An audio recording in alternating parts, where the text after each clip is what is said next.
What's up guys, Vinny to the K here, and I am going to teach you guys how to use Sony Vegas Pro 11 or 9 or 10 I guess, or maybe any other one. I'm not sure. I can only speak for like 9, 10, and 11 because those are the ones I've used in the past, so those are the ones I know have these features for the most part. Anyways, so yeah, I'm going to teach you guys some basic things, starting with how to create a new project, I guess. That's where we're starting. Okay, first click File, then New. And then first you're gonna have to choose your new project's template. I use HD 1080 60i, which is 1920 by 1080 at 30 frames per second, which is great quality. It's gonna look good on YouTube and everything. If you want even better quality, you can maybe go for these two, but not too much of a point unless you're gonna like make something for a really big screen, I suppose. I don't know. But for YouTube and stuff, this is more than okay. More than okay. I guess you could do 720. All of these are okay, I guess. Or you can just do whatever. But this is the one I use, and then you can customize all of this even more if you want, if you need to. Yeah. Okay, and then press OK. But I already have a project open, so I don't need to press OK. But you guys should, I guess. Okay, first things first. You can do this. You can insert a video track and then insert an audio track and then drag your stuff into them, or you can do a simpler way and just whoops, I pressed play. You can do a simpler thing and just drag and drop something into it, and it'll automatically correct or create those tracks. Like it'll create one video track and one audio track if it's a video with audio output with it. Okay, first I guess I'll show you guys how to do what I've done in previous videos, which is put a head onto someone's body that's in a video, and like have it move around with the body. Hold on, let me go to a good frame. This is just a video of Nathan Barnett dancing to music. Cool guy. And I used this footage for video, I guess. Okay, first, say you want to put just a face onto this guy's body. First, you're gonna want to, well, I already did this, but you want to create a video track, which you can do by just right-clicking into a existing video track, or you can right-click down here where there's nothing, and then drag and drop your face or whatever picture you want, I guess, into it, and then scroll in on the timeline, and you should see this event pan / crop. Click that, and it's gonna bring up the pan and crop window. Sorry, my computer's a bit slow while I record, but this is fine. And it's gonna bring up, hold on, it's gonna bring up this window, but I don't feel like having it completely in frame, so I'm gonna put it like right here. And as you can see, it shows your file right here. Basically, you're gonna wanna adjust the file into the size you want with this, with the view adjuster, I guess you could call it. And if I'm doing what I'm doing right now, which is putting a head onto someone's body, I can do this. You have to adjust how big the head you want it, how big you want the head, and then you can drag it onto the guy's body. That's like the first step. and then you're gonna want to go to the next frame that his head is moved in one direction. Like, this is as far as it goes in one direction. And adjust it ever so slightly to where it is now. And yep, just it's a little bit tedious, I guess, but I mean the end result is worth it. I'm sure there's an easier way to do it, maybe motion tracking, but I mean this is a simple version. I mean it's not too tedious. So I mean I've been doing it this way for a long time, so I mean I'm just used to it, and I don't really care for how long it takes. And I'm sure you guys shouldn't care too much either, because I mean it works. Now, maybe I won't do all of this, who knows, because it might take a little bit longer than you guys would want it to.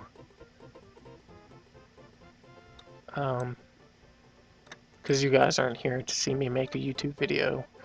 You guys are here to see me teach you guys how to make a YouTube video, pretty much.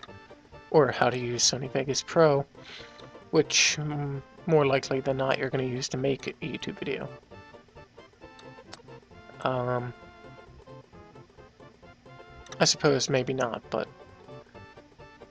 you probably will be, because that's what I use it for, and I'm just going to guess you guys are too. So, I'm not going to do the rest of this, but you guys get the premise, I guess, of what to do. You just go to the next part of where he changes where his head is, and then bring it to where it is.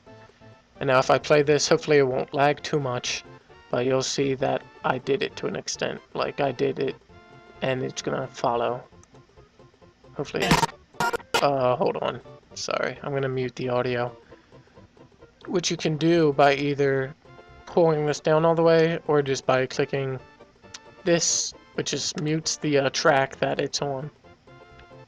If you do that on a video track, it just takes away the video. Okay, hopefully it won't lag too much.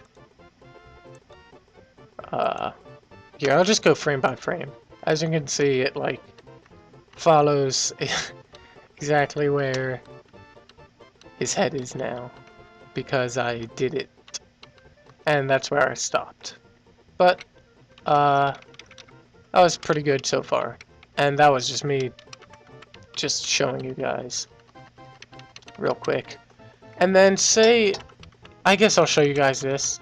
This is my own way of doing it. I'm not sure if I'm not sure if everyone else does it this way, but say his hand goes over where you want the face to be. There's a sort of simple way to adjust that. Create one video track and then one audio track, just to you'll see why later. Hold on, let me go back to the frame. Okay. And then what you're gonna want to do is zoom in, go left one frame, and then just highlight the frame that his hand goes over his head or whatever, and then I guess you can cut it. Oh wait, I didn't mean to cut that. Cut out the wrong thing. You can press Control Z to undo something, or you can just go to Edit and then undo whatever. Okay, so I'm gonna cut out this, paste it back in to where it was, and then go up to here, go up to this track, and paste it up here also, and then mute the audio track. That's just there because it kind of makes you have audio with it.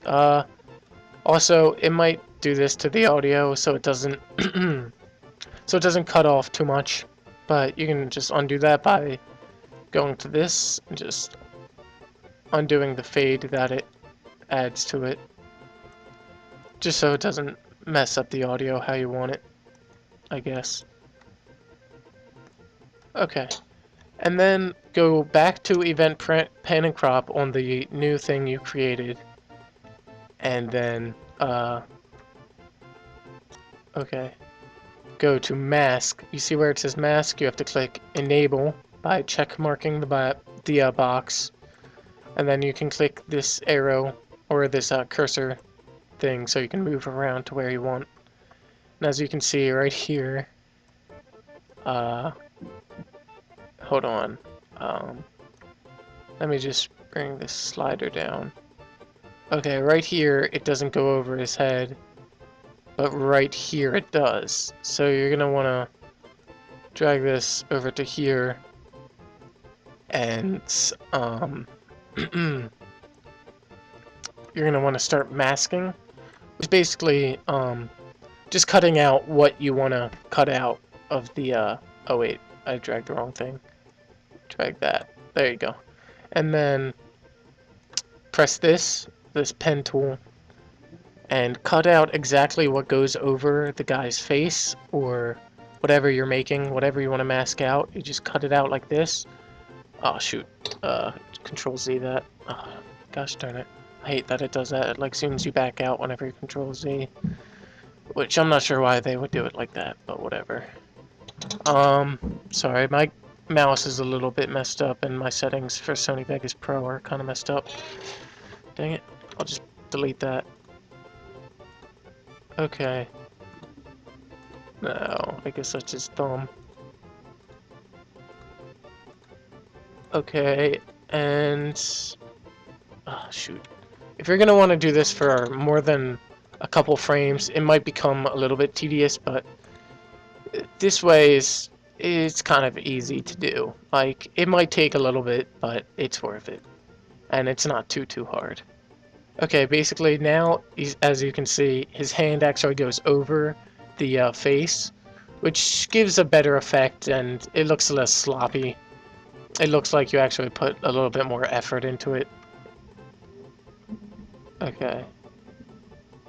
And then just, I guess, just drag it like this, and then drag this over here, so only that one frame. Oh, wait.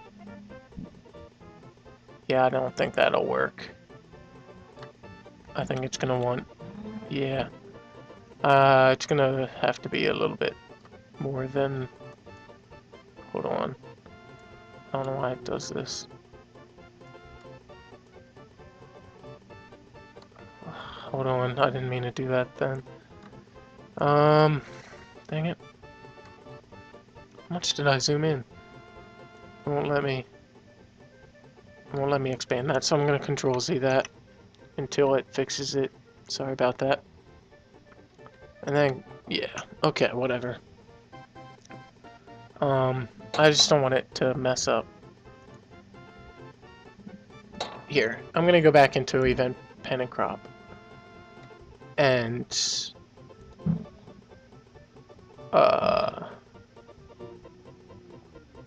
was this not the, what the heck?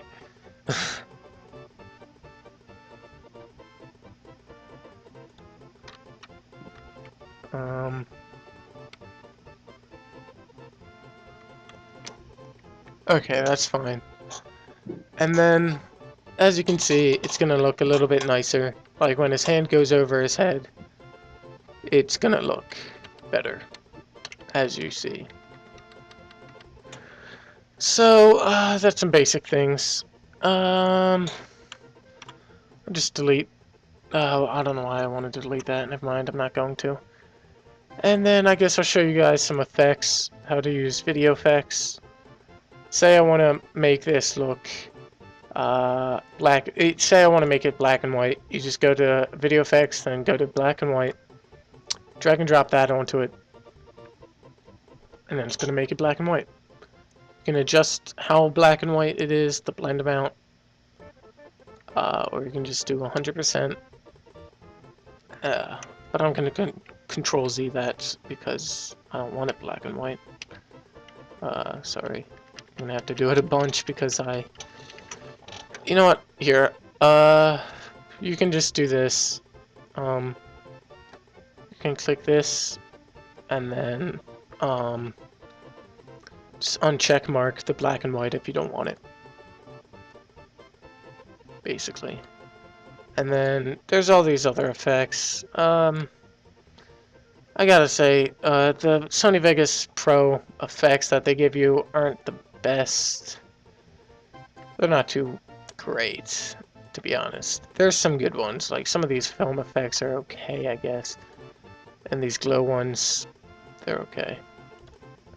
You just have to know how to use them and combine them and stuff to make them actually worthwhile. And then, of course, there's like pixelate if I want to set like censor something, I guess. Maybe pixelate it a bit. Not that much. It's just gonna look weird. Yeah, it's just gonna look pixely. I'm gonna have to undo that. Okay. Well, it stopped working. Sony Vegas Pro did. As soon as I click Do Not Send, it's gonna close it, so I'll be right back. Okay, I opened it back up. Luckily, Sony Vegas autosaves some of your work, and luckily it autosaves most of my work. It autosaved, so that's good. Okay, back to videoFX. I'm just gonna show you guys a little bit more, just so you have like some basic understanding. Let's see, mirror. That's really weird actually, but this is what it does. You can adjust the angle that you want it to mirror it. Like, if I want it to look weird like that, I can do that if I want. Hold on. It's kind of hard to get an exact angle without typing it in. I can just type it in. I'm pretty sure it's like 90. Should be fine. Yeah, let me just cancel. Negative 90 is perfect. And then you can adjust where it mirrors, but basically I just want it like there-ish. And the background is what appears if there's nothing there. Okay, and now, as you can see, it's going to be really weird. And it's a cool effect, actually. That's a pretty good one. And then they have all these other different kinds of mirrors that you can start off from. Reflect light, not exactly sure what that does, but whatever. Pinch/punch just minimizes or maximizes a certain space. What you pick. Blur, that's just blurring out whatever you want. It's pretty self-explanatory. Soft contrast, it makes the contrast not as sharp, I guess. It's useful, actually, for some things that you don't want to look like... I can't explain it too. You can just change certain things. TV simulator, it's kind of a stupid effect, but it's there. Like, if I want to do this, it's kind of a really stupid effect. I'm not sure how. All right, that's kind of good if you want it to look like a TV that's being filmed. I don't know. Scan phasing. That's just that. 0%. And it'll look like it's on a TV, I guess. That's what Sony calls a TV, I guess. Good job, Sony. Good job. Okay. Waves. Just wavy. It's pretty much this effect that the TV gives you without all this stuff.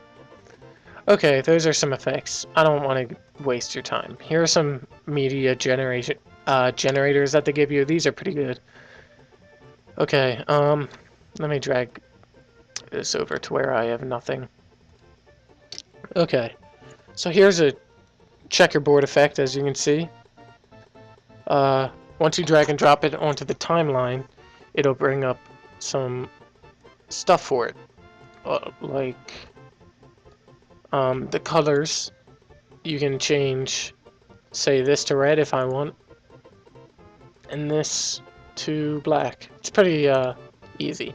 Now it looks like a real checkerboard. Okay. Now, solid colors. These come in handy. If I put down a white and then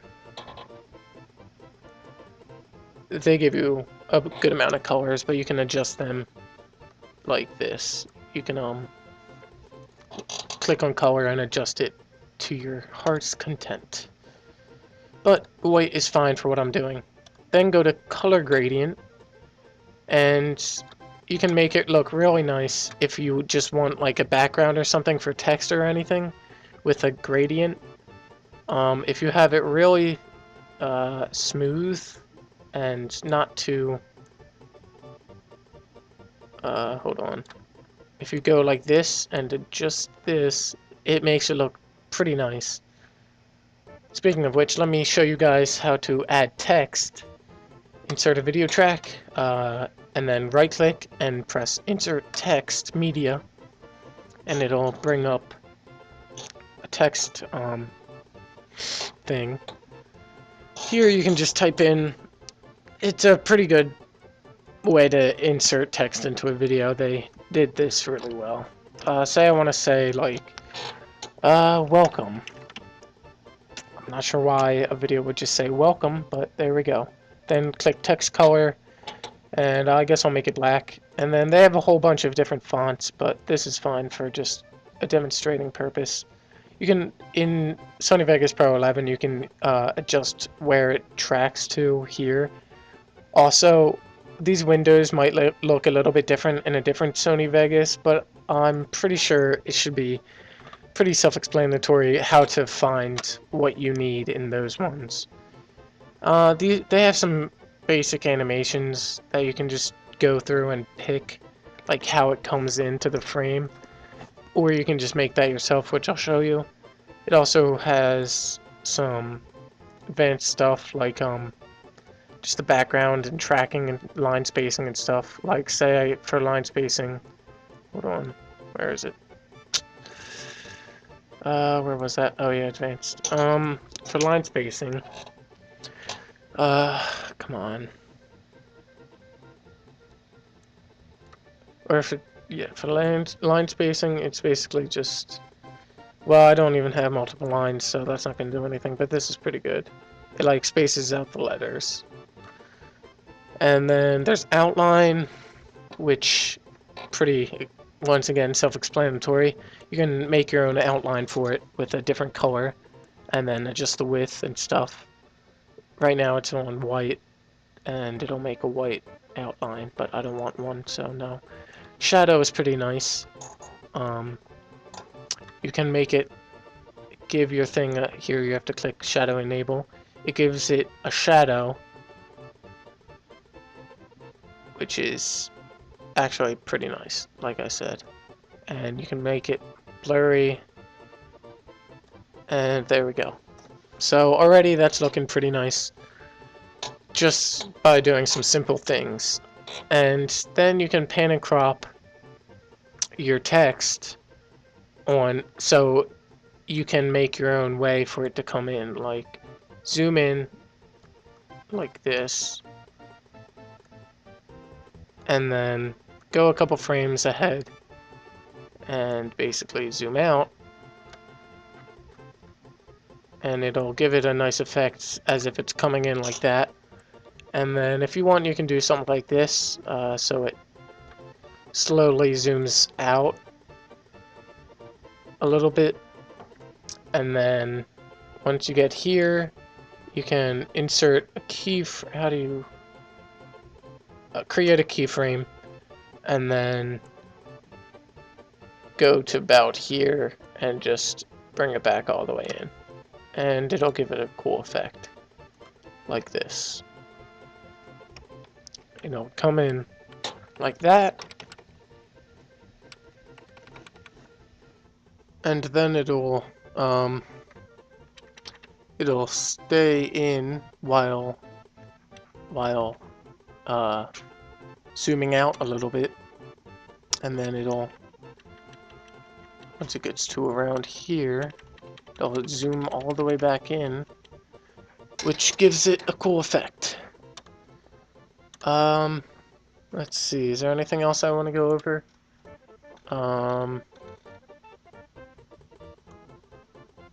Not really. I think I think that's good for now. So, hopefully I taught you guys a good amount of stuff so far. I might continue with this, who knows. I'm not sure. But anyway, guys, if I helped, I guess leave a like if you want, I don't know. Comment maybe if you want me to explain how to do a certain thing. So yeah, see you guys later.